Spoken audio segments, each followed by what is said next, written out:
This is Geek Gab with your host, Dorrinal and me, Daddy Warpig. We are back, Geek Gab, for Saturday, June 20th, 2020. I was about to say we're almost halfway through the year, and then I had to pause to remember if that was actually still true now.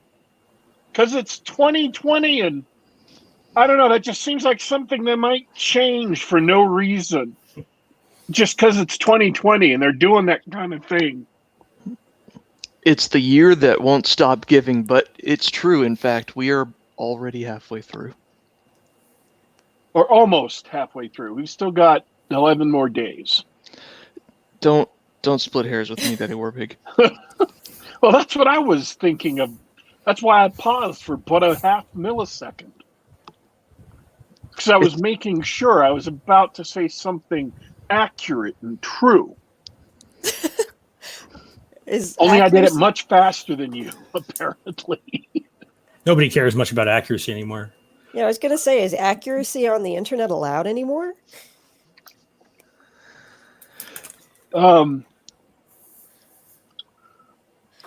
Yeah, so it's true. We're almost halfway through 2020, folks. I don't know if that means, we should celebrate that half the year is done, or we should be nervous because we still have a half a year coming. So, yeah. We started off last week, I think we were talking about tearing down statues of Confederate war people. So we've now moved on past that. We're now tearing down statues of saints, Catholic saints, abolitionists, and generals who literally stopped slavery. Crazy, right? They're just everybody. I think we're going to rename that infamous terrorist organization from Antifa to Antista, the anti-statue organization. It's almost like it doesn't have anything to do with slavery or racial grievances at all. I'm trying to think. I know there was some kind of big weird story. Oh, yeah, that weird story. Oh, we got to talk about this weird story before we get to the meat and drink of the episode. Because this is weird, man. The Last of Us 2. Now, I knew The Last of Us 2 was going to be bad because of all those leaks. But I did not know it was going to be so freaking weird and twisted and bizarre. So The Last of Us... Say what? I was going to say, just to recap, some disgruntled employee leaked video from the game that spoiled some horrible things, like the fan favorite character being killed off by a character in the story. Yeah, not only is he killed off, it turns out he's killed off within 2 hours of the beginning of the game. So that's not even a spoiler anymore. That's just the beginning of the game. That's while the credits are rolling, right? You haven't even gotten to play the game at that point. Hey, I got to jump in there for a second. What is wrong with video games these days that you consider 2 hours the beginning of the game? I blame Final Fantasy 13. 20-hour tutorial, pretty much. Wow. So, in that 2 hours of a zombie apocalypse game, you kill 3 zombies. Now, that's not the weird part. The weird part is this. The guy who made the game, Neil Druckmann, he was so he was so rectally wrecked by the comments he got, by the negative comments he got,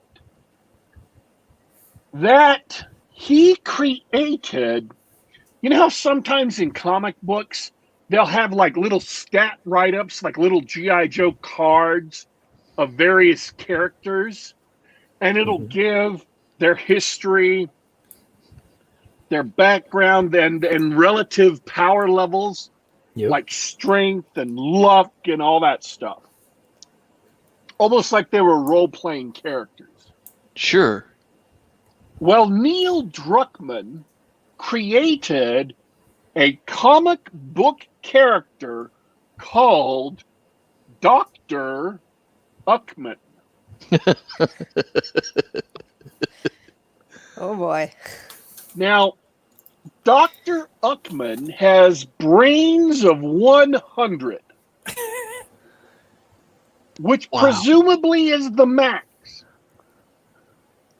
But he only has a brawn of 60. And then he doesn't have any other stats, because apparently he was pegging his creativity at that point to come up with any more stats. By the way, folks, this is actually now topical, what we're going to talk about during the rest of the show. So this is not a pointless diversion. This is on topic for this show. And then he's talking about, he leads a group of people called the New Dogs, which is to say his company who made the game, Naughty Dog, now has a bunch of new employees because a bunch of old ones done quit for various reasons. Hmm. And then he has this entire long spiel about how he's a villain and how the villain is robbing money to pay for this secret project. But actually, the secret project is trying to do some good stuff, and he's just trying to do the right thing, man. But nobody understands, man. And they're just like harsh and is mellow, man. And they're coming down on him, and the man is coming down on him. And really, he's just hoping that once they get this project finished, man, once they get it finished, people will understand all these poor, misunderstood new dogs, man. I see. Horrible. I see his file card here. It says he longs for the day where his subjects will be treated as equals. That poor dear. See, I mean, I am making this up in dramatizing it, but I'm not making it up. It's in the card. Only it goes on lots longer than I did because, once again, you know, memes from a certain faction of people tend to be walls of text. Mm-hmm. So this is a wall of text card. It's like he couldn't even be concise on cards that were like at most supposed to be 300, 400 words. I don't know what the hell's up, but that's not the weird part, folks. I'm just breaking the ice with this. Neil Druckmann created a self-insert comic book supervillain so that canonically, in the world of The Last of Us, you could have gone to a newsstand or a comic book shop and bought a comic book where he was a poor, misunderstood supervillain, but who has really had some good points. Like Magneto, I guess, or something. At least he knows he's a bad guy. So that's one layer of self-insertion.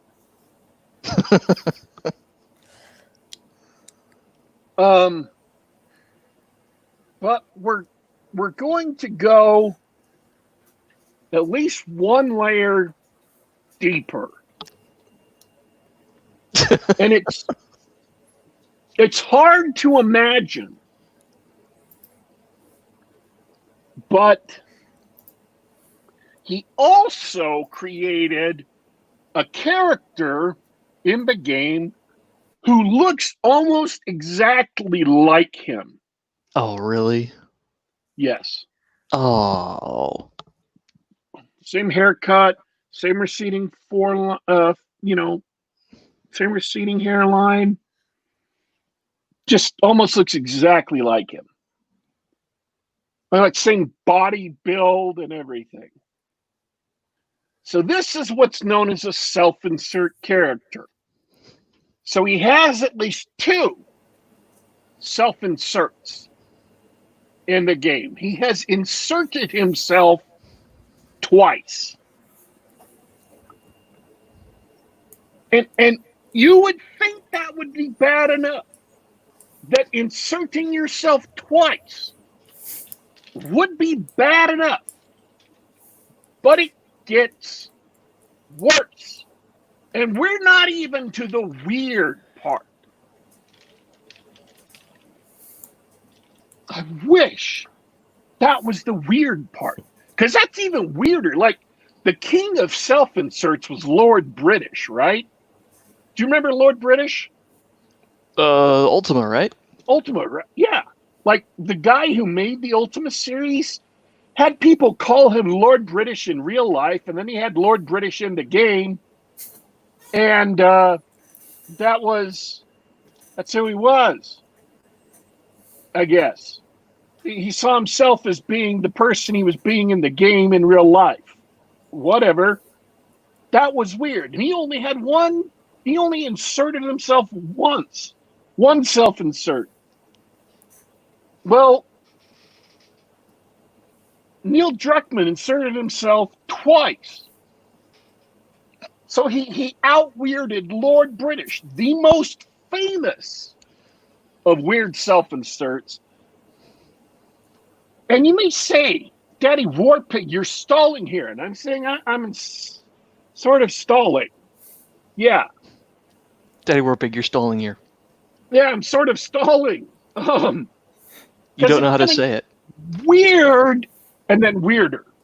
So the first thing of weird is Joel gets killed 2 hours in, the lead character from the last game. He gets shot to hobble him, then he gets beaten to death with a golf club. Spoilers, sorry, spoilers. Should have announced that. Sorry, my bad. Seriously. Nobody cares. Not trying to joke, my bad. I should have said spoilers. Beaten to death with the golf club. Then the self-insertion character of the director of this game spits on Joel's corpse. Subtle.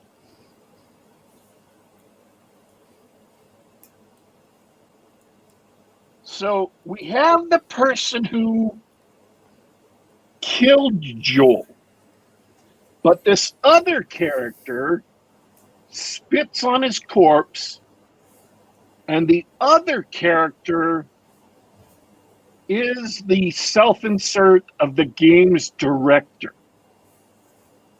Okay. Here's where it gets just weird, bizarre, creepy. These 2 characters,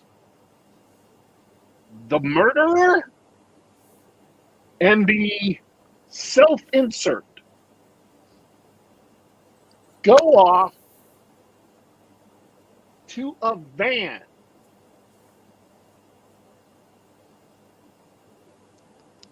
Oh no. Where the self-insert of the director of the game inserts himself and pleases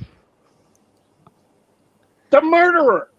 That's In exactly the way you think that I'm saying he does.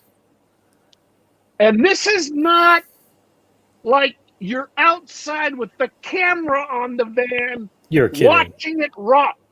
If the van is rocking, don't come knocking. No. This is a fully animated, lengthy scene, possibly mocapped,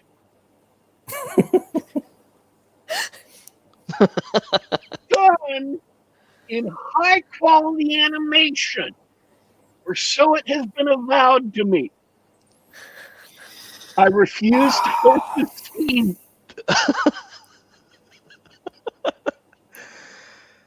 So I'm going to count that as a third self-insert, just because I can. It counts. He's inserting something. Yeah, how about that? That's really gross. So, Oh, there's another layer to the weirdness.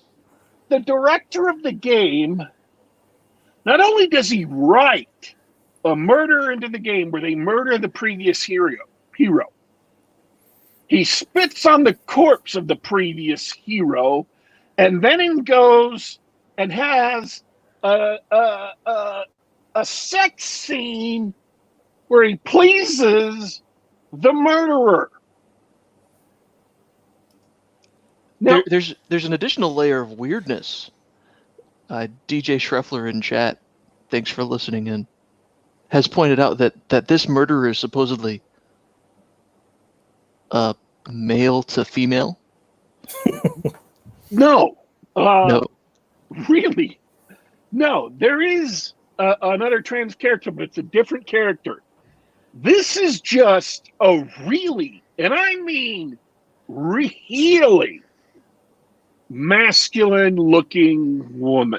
Okay. Like, you know, So we're like not a we're not in the, lineman-looking woman. we're not in the weird territory. We're just in unfortunate territory. Yeah, for her, yeah. But man, how do you go so wrong in your life? I'm not even talking about offending the fans. I'm just saying that is weird, man. You don't do that. Hey, dude, if you were director of your own video game, you could do whatever you wanted. You want? I can't fathom. I mean, let's say this was the first game in the series. Let's take away spitting in the faces of the fan of the last game away. What the hell? Why would you do that? Have a self-insert of yourself. Just, what the hell? Any of that. So I'm telling you, this is 2020. This is a AAA video game. One of the most anticipated games of this entire generation is currently sitting at almost the highest rated game on the PS4, has a 95 Fake ratings. Metacritic score. It has reviews, literally 10 of 10, 5 of 5, 100, calling it the best game of the generation. Gaming finally grows up. Stunning Maybe and brave. the best game ever. User scores after 24,000 of them are 34. Journalist scores are 95. Bestest ever. Wow. What a surprise. And they're just effusively praising this game with that scene. And I'm finally looking at this mess and I'm thinking that is a 2020 video game release. Nothing less than that van scene would have made it a real 2020 video game release. So do you control him in the van, or are you just forced to watch? You're just forced to watch. I don't know whether that's better or worse. I'm just thinking about the uproar Mortal Kombat caused in arcades. Yeah, We've come a long way, folks. we sure have. Stopped the cart and started backing over the bodies. We've gone a long way down, and there's no bottom except for Druckmann. So, Wow. so John, I told you I had a weird story for this week, a 2020 story for this week. Did I succeed in finding a 2020 story? I'm blown away. That's fantastic. I mean, I heard it was bad, but those details had eluded me. Wow. Shall we get to our guests? I'm done. I don't want to dwell on this anymore. Yeah. Why don't I just met these guys. They seem great for putting up with the Warpig rant. Why don't you introduce them for us? All right.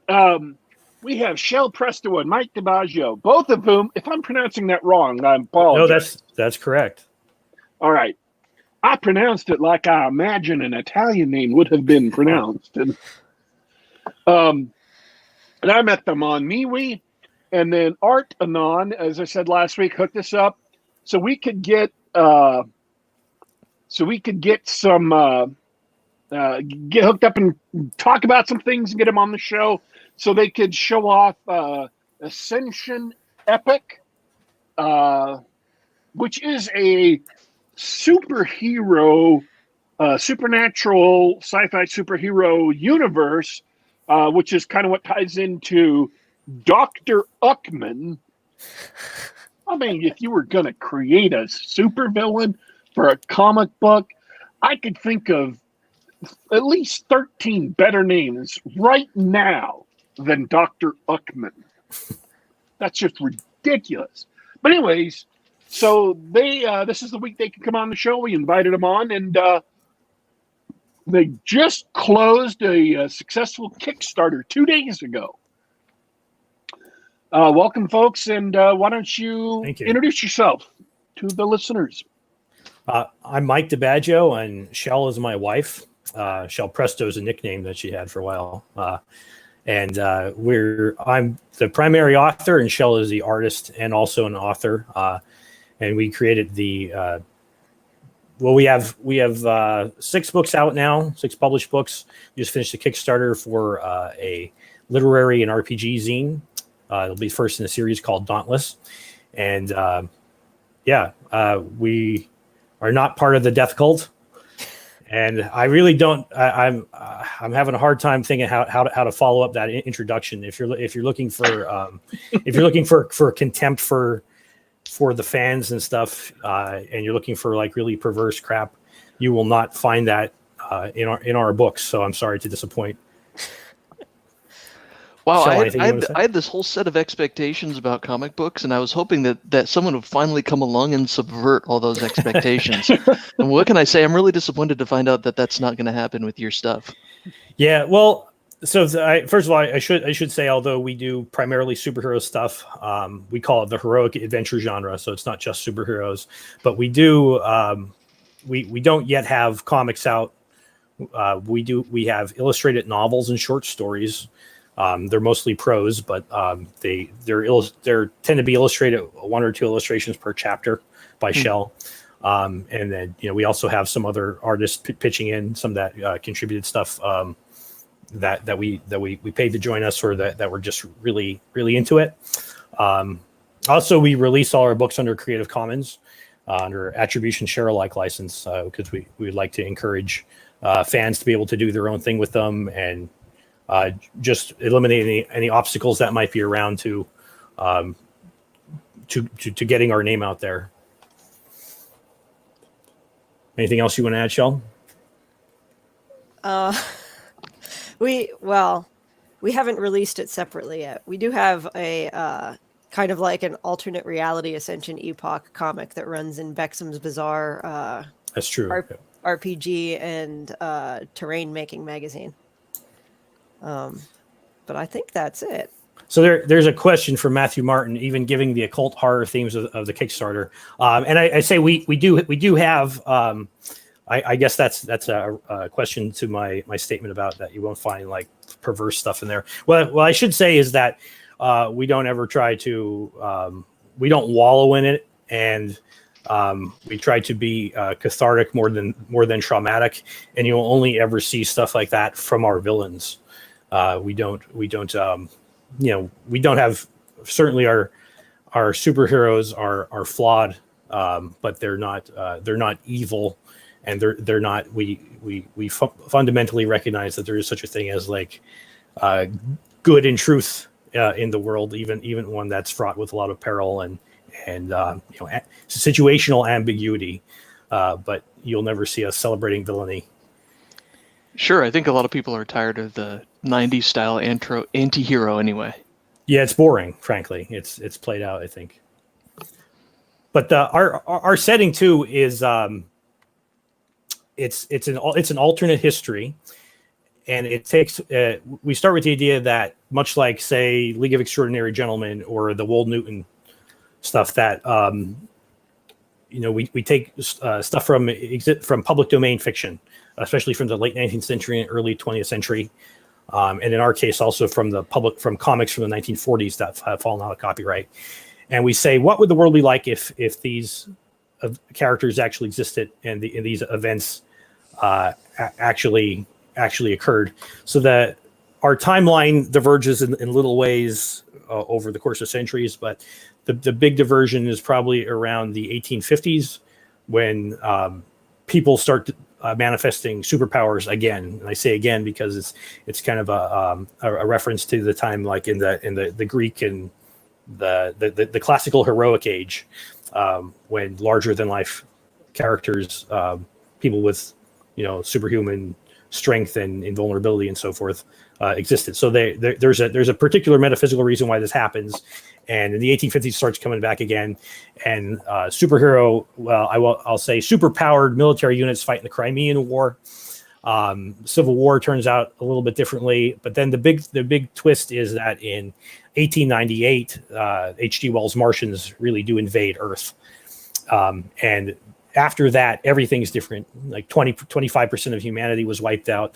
All the empires, all the institutions of that era with their accumulated rot that have kind of messed up our era, they all die away, and a new world appears.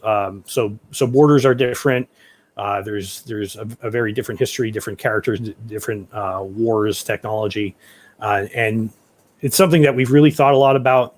We've incorporated, both our original concepts and stuff from some of the more obscure books by, like, Wells, obviously, but Jules Verne, Rudyard Kipling, a lot of the classic weird fiction stuff,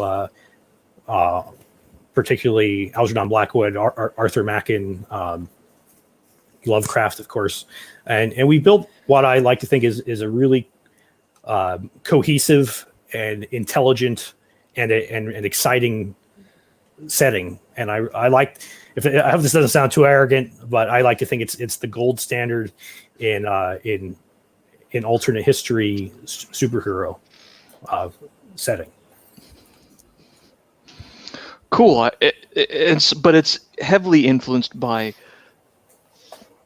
I don't want to say pulps. I'm going to say pre-pulps, that sort of.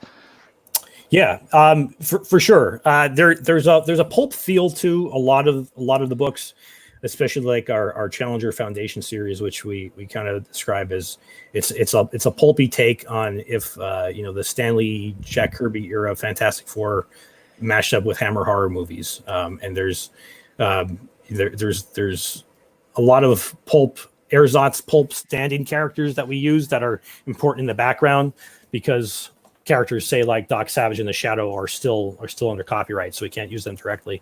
But we make do with a lot of characters like that who are not maybe overtly superhuman or just marginally so, but they're important to the background. And then we also have we have some published stories like House of Refuge and Salamander 6, which don't involve any kind of superhero characters at all. They're very much a masculine adventure kind of story, where the guys don't have any supernatural powers. They just have their wits and their courage, and they're against tall odds, and they have to come out not just on top, prevailing over their enemies physically, but morally as well. Well, sounds like a lot of people in the chat are gonna like this stuff. I wanted to ask Shell about the art and what do you do to balance out the masculine storylines? I jump right in on that. As Awesome. a matter of fact, it's funny because Salamander 6 is one of the books I contributed quite a bit to. And Mike wanted to put my name on the cover, and I said, don't put my name on the cover because guys won't buy a book like that if they see a girl's name on the cover. But the so I've always been into like I was hugely into Spider-Man and Superman and X-Men, especially when that came out, Ninja Turtles, all that stuff growing up. I actually I was not into Barbie or anything like that when I was a little girl. That's awesome. I like cute animals, but everyone likes cute animals. Even guys like cute animals. They just don't admit it. It's universal. The only thing worthwhile on my Twitter feed are those accounts that post pictures of animals every hour. Yeah, that's me too. But you need something to break up the Twitter negativity. But and actually it's funny because when I met Mike, I told him I bet I had more comic books than he did, and Mike collected comic books too growing up. And then when I moved in my like 2,500 comic books. Oh wow. This is a match made in heaven. He finally believed me. I also had, a lot of comic books too. So now we have this problem where I have a large metal filing cabinet filled with comic books and 12 long boxes also filled with comic books, and we have nowhere to put them. Is that really a problem though? Yeah, I don't think it'll be a problem when our son is a little older and can dive into the treasure trove that we have. But that sounds great. We mostly got rid of the post 2005 trash comics that we unfortunately were conned into buying. So most of the stuff we have left is all good stuff from the 80s and 90s, the early 90s. But to get to like. Actually, it's a very good balance because while I say that, most people know that X-Men was one of the more soap opera-y Marvel comics and stuff like that. And I am a girl and I do interpersonal, like I'm more interested in characters than the whole world. But it's great because Mike's interested in the whole world.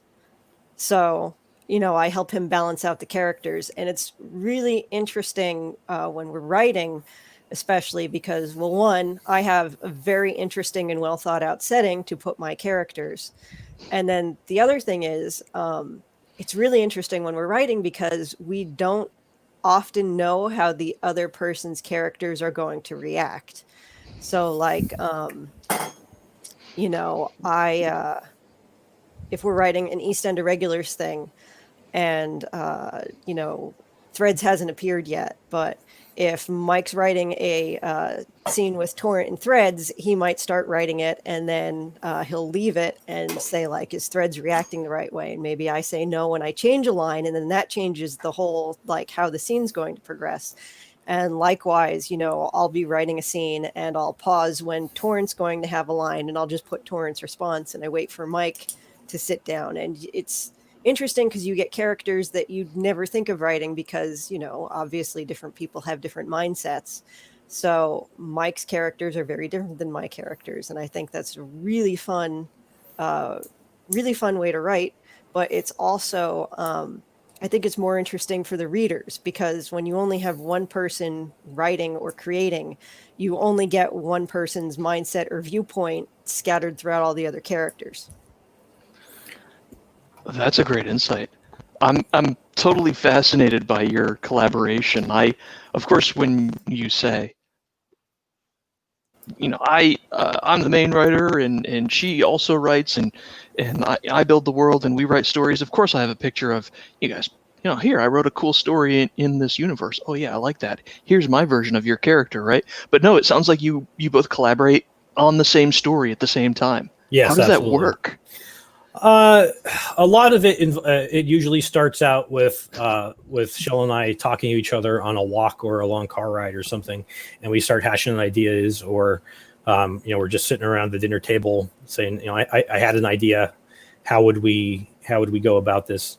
And even if it's like I want to do something with this character, and this particular thing happens, but I don't have the rest of the story, and then Shell will chime in with some ideas she has, and usually we'll start writing usually without a plan. We don't typically do a written outline, but we'll have spoken about it enough, just privately to each other, that we have an idea of what should happen. But I think, like any writer, once you sit down and then ideas start coming to you, and twists and turns start injecting themselves into you, into your story.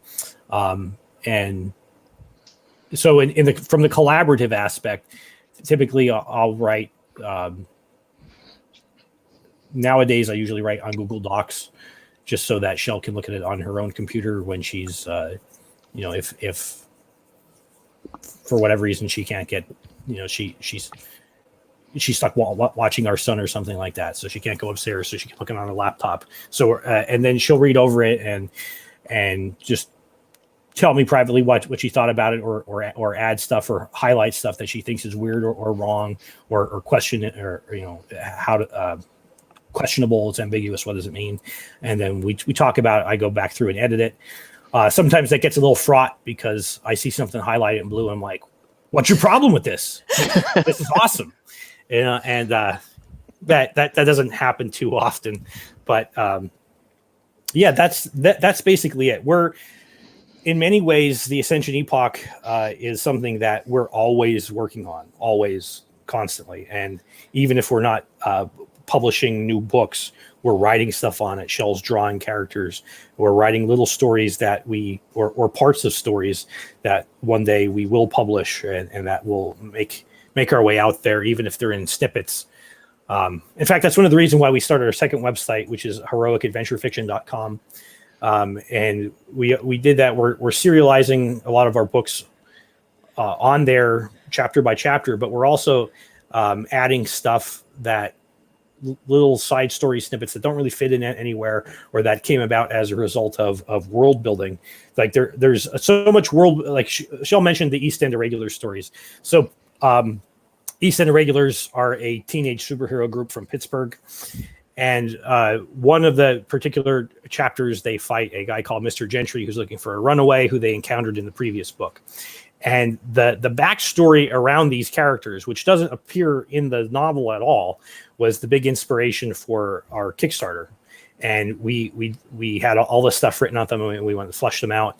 And so we did, and we put it in a zine form. But there's so much stuff like that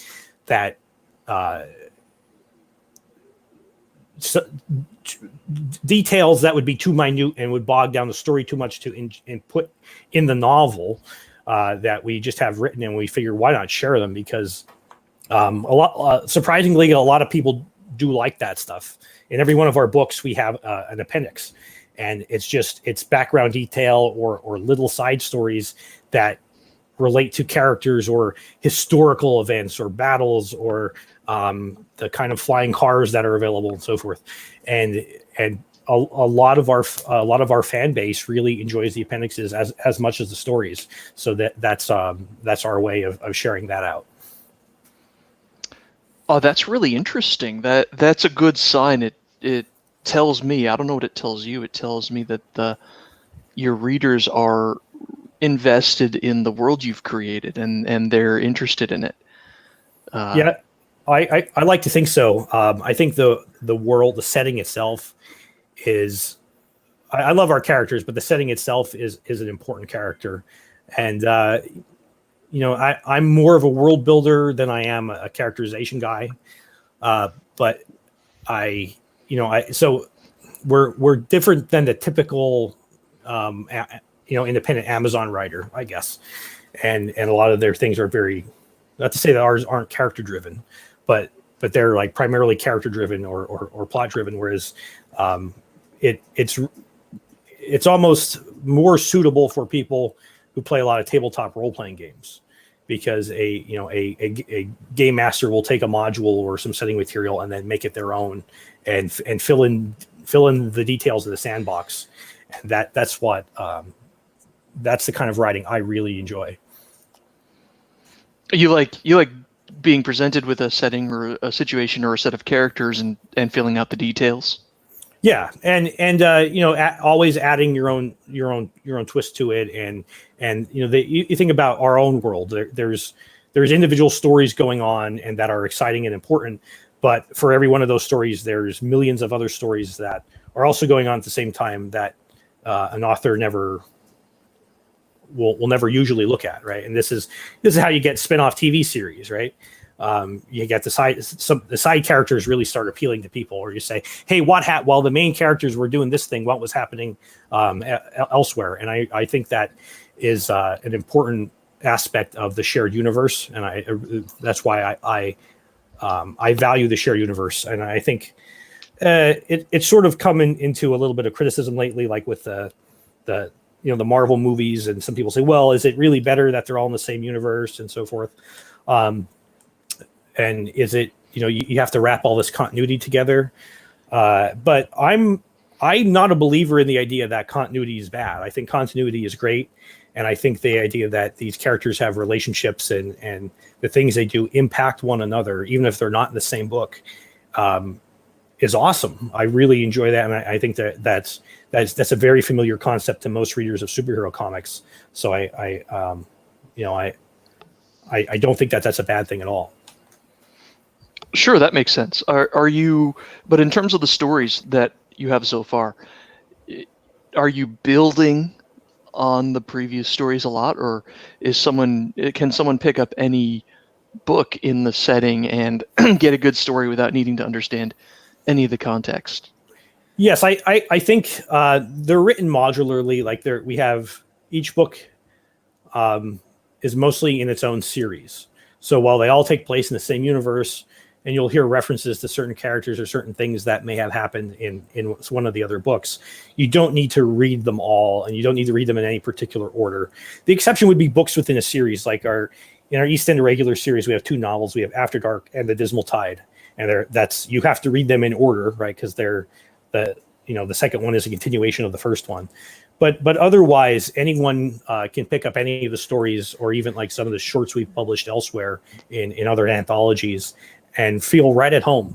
And there is a certain element of, I like to think it's tantalizing more than confusing, is that there's references to these bigger things going on that went on in the past that hopefully pique other people's interest. But you don't need to know, say, even though the political order of the world in the modern day in our book House of Refuge is based on the stuff that happened 100 years ago when the Martians invaded and destroyed most of all the great powers of humanity.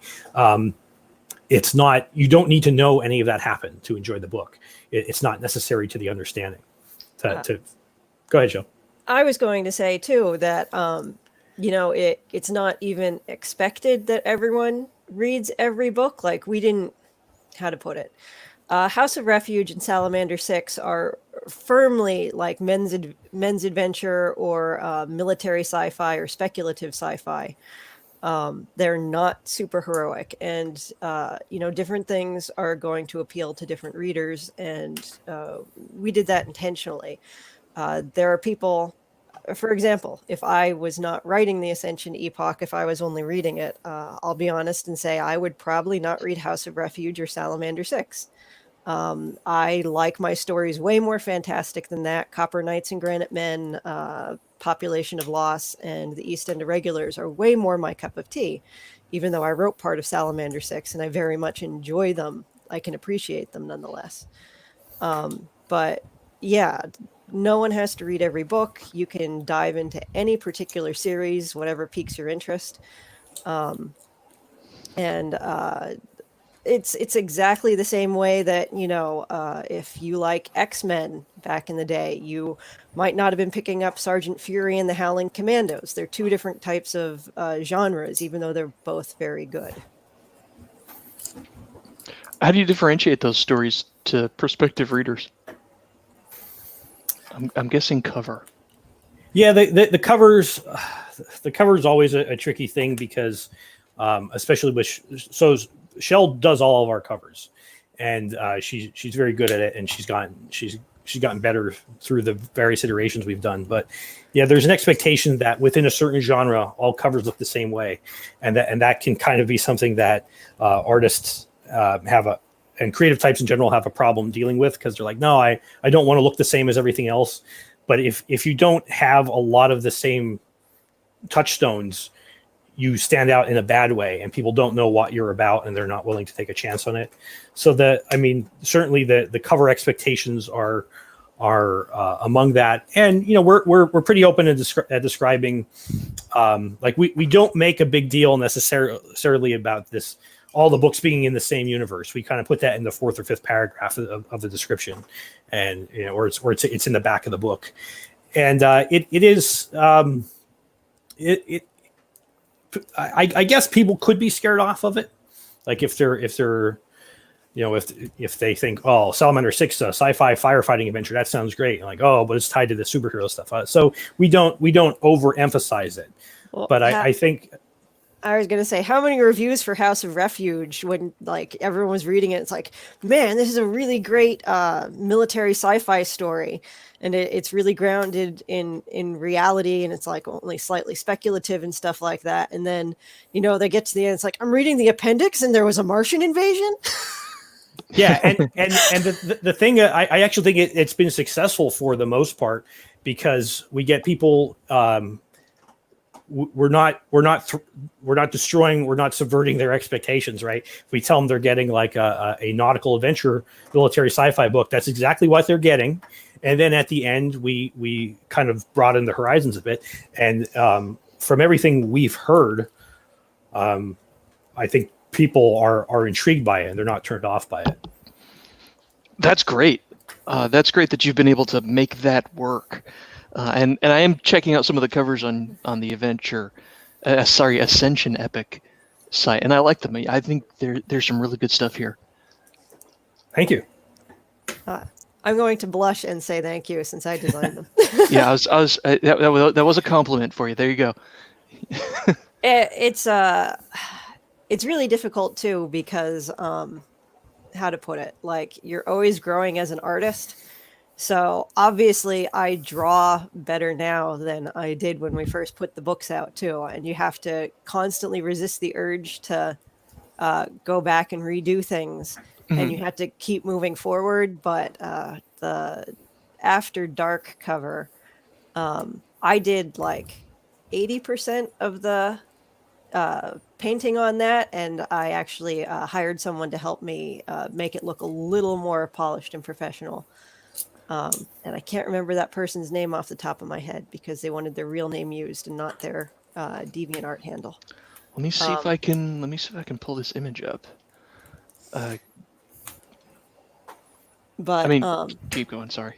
Oh, but what I was saying is that that's actually the third cover for After Dark. But as I was getting at, making a book cover is really difficult, and people expect a certain professional level. So as I get better at it, we keep retouching the book covers, just because we're trying to meet people's expectations with that. And that's a hard part of growing as an artist. No, go ahead. I had a website I made. It was a fan site for a role-playing game I played. And I did my absolute best with the very first time I threw it up online. And then, I knew it was garbage. I mean, I knew it just didn't look good. It didn't look as good as I wanted. It didn't look especially decent. But I just kept iterating on it. I just kept not just adding new stuff to it, but would revise things as I got a little bit better, as I learned more HTML, or as I got, I could enhance some of the graphics or whatever. And it kept on getting better and better and better. And that's really Unless you've already had a chance to make your skills and you're working as a professional, that's great. But for people who are learning and building those skills up, that's the only way you can do it. And you just got to say, hey, you know what? I'm going to do the absolute best I can do right now, and it doesn't matter. I'm going to make it better later. Mm-hmm. Yeah, nobody, even very accomplished people, I think that nobody gets it perfect the first time, and certainly, you know, as you're young and you're building your skill, as you're a young writer, you're going to write thousands and thousands of pages before you do anything that's really good. And the truth is, okay, so we published the first Ascension Epoch book almost 6 years ago now, but we were working on it for like 5 years, and we went entirely before we put anything out, and we built this on many different iterations, and we had very sketchy ideas, and only of the sort that, like, well, I want to have this but not this, and I want to make alternate history an important part, and gee, I like airships, so let's get Rudyard Kipling's ABC stories in there somewhere. And but over time, like our conceptions of the characters, of their powers, of their personalities, that all changed through hundreds of different iterations, some of them that maybe were never even written down on paper, but that I mentioned before how Shell and I would just talk about things for hours and hours. And a lot of that stuff got worked out over the months and years of just brainstorming on it. And it certainly, it's not something that comes to you right away. Well, that's fantastic. And yeah, I hope, like Daddy Warpig is saying, I hope we get a chance to appreciate the journey and who knows, lots of books have been reissued in the future with brand new covers that make no sense or whatever, new publishers. So maybe you'll get an opportunity to revisit not the particular pieces, but get more chances to do art for some of your favorite stories. This is cool. This is a great project that you two are doing as professionals and a couple, and it's really I'm amazed at this work. This is cool. Well, thank you very much. Yeah, and Raleigh Nyanzi asked a little while ago, how do I get involved in this? I mentioned before that it's open to anybody who wants to do whatever they want, commercially, non-commercially. You can read our stories, you can get on our website, you can talk to us and write your own thing. You can do fan art. You can publish your own stories. You can make your own adaptations, like rewrites of our stories if you really want to do that. And we just release everything under Creative Commons Attribution Share Alike license. So that means that the share alike part just means that whatever you release, it has to be licensed under the same terms, and that, you know, if you're creating new characters, if you're whatever it is you're doing, and we have quite a larger, I'd say we have about a dozen artists who have helped us with artwork, and they've submitted their artwork under that license. We don't really have any published writers yet, but we do have a couple people who we've met at conventions that have come up and said, yeah, I really like this, and I want to work, and I want to contribute stuff to your to our story. And I think that's great, and I really welcome that, and I love if anybody enjoys our characters or our universe, and they want to add to it, or they want to adapt our characters to another setting, hey, that's cool, and more people that want to do that, the better. Yeah, I want to toss in there. It's like anyone can do anything they want on their own. If you want to try to make it fit into the Ascension Epoch, then you should give us a shout, and we'll try to help you meld it in. But even if it doesn't fit in the universe, even if we have different plans for the characters or something like that, do your paid fan fiction, write it and sell it. We're all for that. So we actually have on the website, there's a certain section that talks about our divisions of canon, and it was something we struggled with early on, is if anybody can just write whatever they want, what's true, and I think what it comes down to is that everybody has their own canon. We have our own canon, and we call that canon. And we have stuff that the division below that is Apocrypha. and that's stuff that doesn't explicitly conflict with anything we've written, but we're not sure how if we want to commit to it. And the step below that is schismata. So if you're you've schismed from our universe. You've done something that is inherently contradicting something we've presented before. And then the fourth category is bat country, which is just some whatever goofy lunatic stuff you want to do. Like if you want to turn the characters into cars. If you want to turn the characters into transforming cars instead of humans, then that would be that would be your category. But you're welcome to do whatever you like. Bat country, I love it. And to that point, and kind of like to set an example for people too, when the opportunity came to do a comic for Bexham's Bizarre magazine, I do a half-page comic every month for them, so it's a strip. But I was like, well, I'm going to go somewhere in between Schismata and Bat Country. It's probably more Bat Country. And I'm going to reimagine all of our characters as Dungeons and Dragons medieval type characters and throw them in a completely different setting. So, and it works surprisingly well. Thank you. That brings me to 2 points I wanted to make. One very important question, but the first thing is, I can just picture poor Rawl writing his Bat Country anime fighting girl version of your characters and waking up in the morning and going to his Google Docs and finding a bunch of blue highlights. Yeah. Well, we have some of our unpublished characters are definitely of like the anime Supergirl, or the Ozma and Ali Kazam are definitely sure. girls. And let me just say, I have not gotten to read Raleigh Nyanzi? I have not gotten to read his book about the Puritan pilgrim and the Japanese pop star idol teaming up to, save all of history. But that sounds awesome, and I want to read that. Shining Tomorrow, I believe. Yes. That's on my to-read list. That's great to hear. I should jump on the MeWe bandwagon. You guys have such a great community. I did have a question. You've dropped this subtle hint many times, and so I want to know, what are your plans, if any, or where is the tabletop RPG for this setting? I'm glad you asked. Partially written. So that's part of what our Kickstarter was for.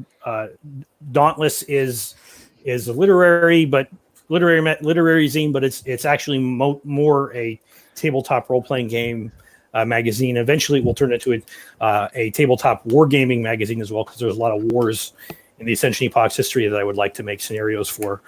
But I have been working on and off for years on like my own system, but lately I've settled on using the old TSR Marvel Superheroes FASERIP system, because it's already written, it's already freely available out there. It already has a pretty good fan base, and it's very simple. So one of the stretch goals for our Kickstarter was so that our zine is system neutral, so you can use whatever you want for it. But one of our stretch goals was to have like FASERIP character cards that were compatible with FASERIP or 4C or some other retro clone of that, and so they'll be delivered as part of the shipment. But as far as like the setting itself, I've written 4 or 5 modules that are in various stages of completion. In Bexham's Bizarre magazine, that Shell mentioned that she does the Incorrigible Imp strip.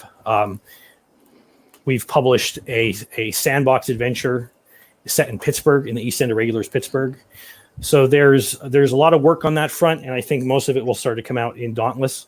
But we also periodically in Bexham's Bizarre, we have a series called False Documents, and False Documents is set in the Ascension Epoch, and they're articles about fictional books, like like the obvious one is the Necronomicon, right? But that's so obvious we don't do it. But we've done things like the Joyce Armstrong fragment from Arthur Conan Doyle's The Horror of the Heights. We've done the Deep School Manual from Manly Wade Wellman's John Funston stories. The Bruce Partington plans from the Sherlock Holmes story. And what was the other one? Oh, yeah, transcripts of the Medium Bay Rolls from Ambrose Bierce's Weird Fiction. And we take these fictional books that were in these classic stories and say what's in them, how you can use them in your game. Sometimes they'll describe monsters, sometimes they'll have spells, sometimes the secret history stuff, and we include lots of plot hooks and characters that you can use to inject into your own superhero games and your modern horror games, or you can easily adapt them to like medieval fantasy or sci-fi, or they're pretty open-ended. Oh, cool! Sounds like fun. I love that stuff. I've never been a superhero systems guy, but tabletop games are my jam. I'm going to look forward to seeing what you've got, all that stuff that you've got out for that. We have. I'm just reading through the chat here. So, Matthew Martin asks, "What's the best way to get the MSH Marvel Superhero System in print?" You can actually, because it's in a weird state where neither Marvel and TSR both had like joint copyright over it, and TSR doesn't exist anymore, and neither of them could republish it. It's in a state where you can actually download the PDFs for free, and nobody cares about it. Like nobody makes us think about it. It's you can go on Classic Marvel Forever or some other websites, and they're freely, if you're okay with reading them on your computer and stuff like that. Otherwise, I would say check out a retro clone like 4C, or there's one called FASERIP too. FASERIP. Yes, that's a funny name. FASERIP stands for the main stats in the game, which are fighting, agility, strength, endurance, reason, intuition, and psyche. That's where that comes from. Love it. You see why my knock against Druckmann at the top of the show, because I knew they had RPG materials on superheroes, and FASERIP had all of those stats, and Druckmann could come up with 2. I thought it was very telling that he didn't list his charisma. Yeah. Mm-hmm. I'm like, seriously, brains and brawn, that's it? And he was probably overestimating both of them, I guess. Oh, okay. So let's tie those two threads together, guys. Couldn't even stick beauty on there. Beauty. I mean, for a comic book character. And I'm going to put you guys on the spot. You don't have to answer, but I'm putting you on the spot. Do you have self-insert characters? Ooh, can I answer this one? Yeah, go ahead. Okay. As a rule, I try never to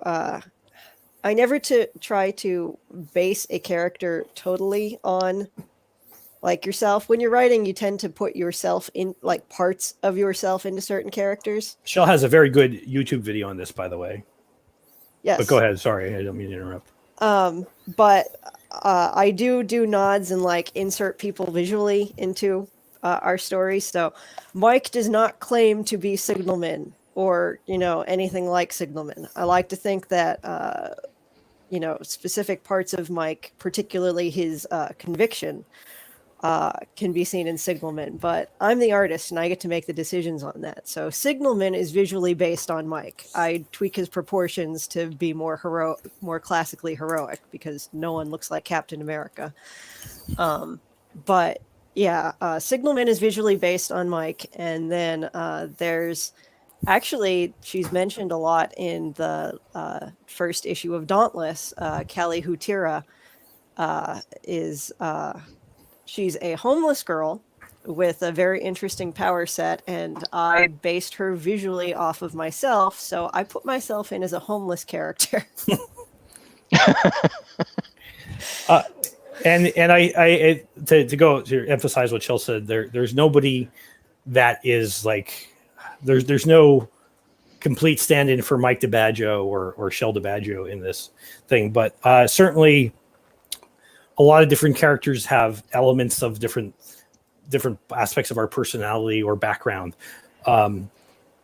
Torrent, one of the main characters, that's the guy with the goggles in the East End of Regulars book. He can control power. Excuse me. His power is to control water, but like he's based on a very early original X-Men character that I made back when I was like in 4th grade. And he's developed so much over time, but he has a lot of aspects of his personality are based on me, especially when I was a teenager. A lot of the things he thinks and the way and especially the flawed ways he behaves in particular are based on things that I've gone through. Even little stories in his life, like the thing about the gypsies in the second book is based on like stuff that I believed stupidly or had happened to me in my actual real life. And then, other characters, there's go ahead, Shel. I was going to say, as your wife, because I don't know if you notice this or not, but Signalman and Torrent are completely different characters. They're like polar opposites in many ways, but they try to have their core values be the same, and they live 100 years apart from each other. But as Mike's wife, I can tell you that Mike sort of divvied parts of his personality into both. And it's interesting because Torrent is very flawed and very much so wants to be Signalman. And I think, seeing Mike, he too would like to be Signalman. And there's an interesting character dynamic between the two of those characters. The Signalman, by the way, is the greatest hero of the Martian War. He was a railway worker. He appears in our book Population Loss for the first time, where he gets his powers, and he's essentially he meets an angel, and who gives him holy lenses. There are these metaphysical constructs in that allow him to express the providential hand of God, the wrath of God, and so forth. And he has. Anyway, he's just a normal Irishman, low class railway worker in the 1890s, but he becomes like this great hero, and a lot of his power is in his simplicity and his humility. And he in our universe he becomes canonized, and so he's the patron saint of superheroes. And that's in fact, awesome.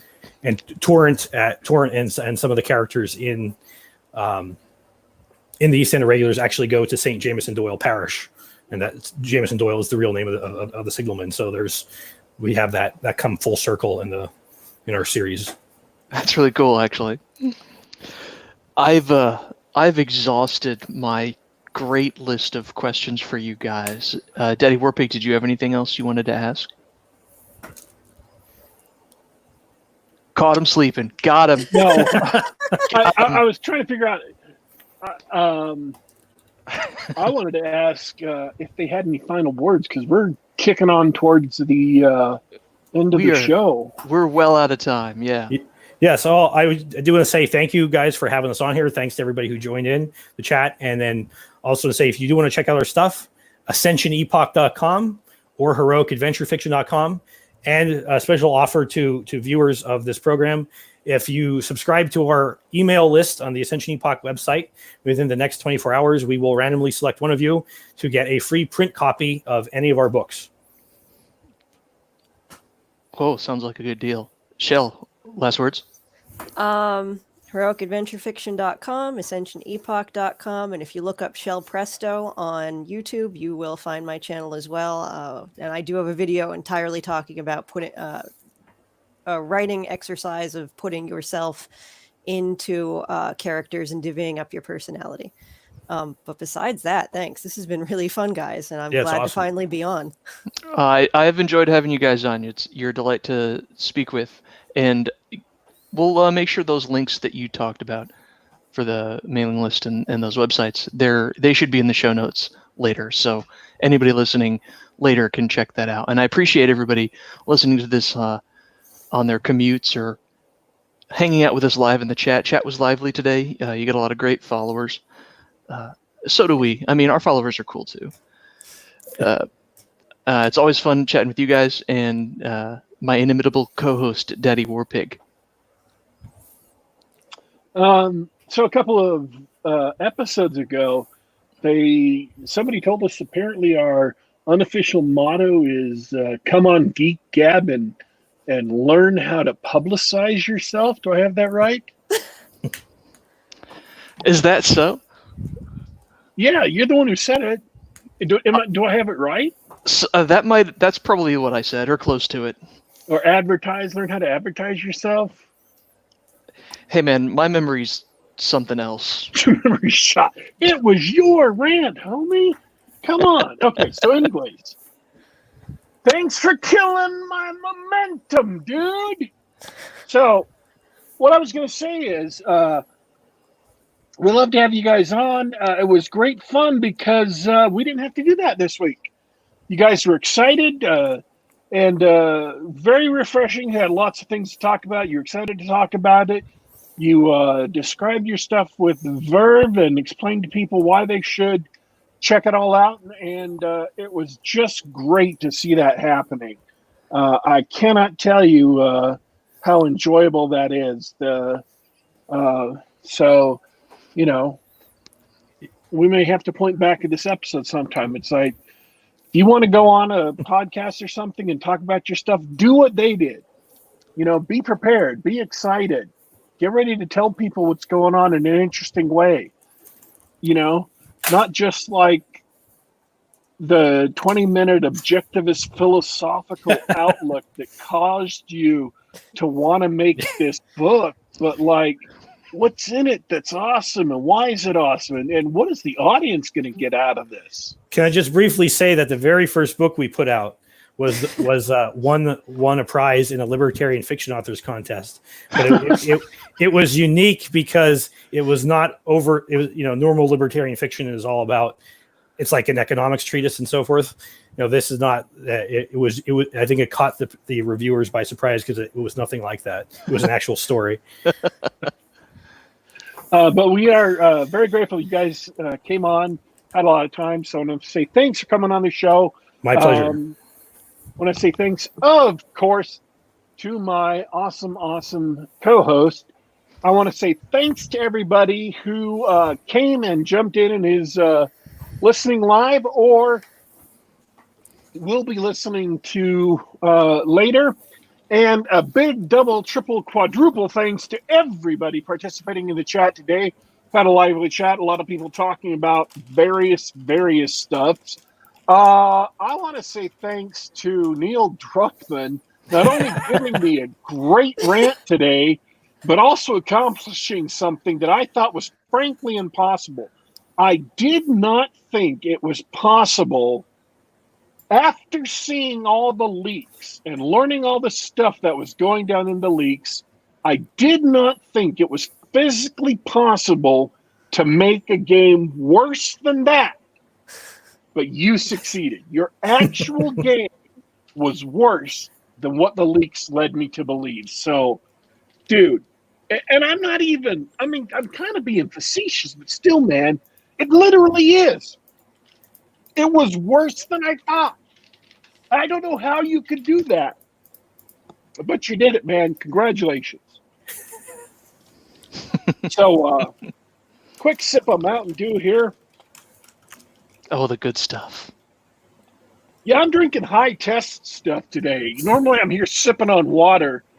This show I'm doing Mountain Dew. It's, you know, I'm going to be... I'm glad I could be part of the show with that variant. In 9 days' time, I'm going to be forbidden from drinking soda pop for the entire rest of my life on doctor's orders. So I've got Get it while you can. Yeah, I got 9 days to enjoy the last soda pop I'll ever have, ever. So, what the heck? Let's hit the hard stuff while we still can. I want to say thank you to everybody who's going to be listening later. You can get this show live. Geek Gab, you can get this show live every weekday about the same, every Saturday about this, every weekday. Yeah, every Saturday about the same time. On youtube.com/geekgab. That's youtube.com/geekgab. You can also catch us on the Apple iTunes Store. You can catch us on SoundCloud.com, and you can catch us on the Google Play Store. Subscribe to us there. Our podcast, just do a search for Geek Gab, and you can listen to us on the device of your choice. Folks, ladies and gentlemen, we are my good people, the unusually intelligent, unusually sexually attractive folks who listen to this show every single week. We're signing out for today, but don't you worry, don't you fret, we will be back.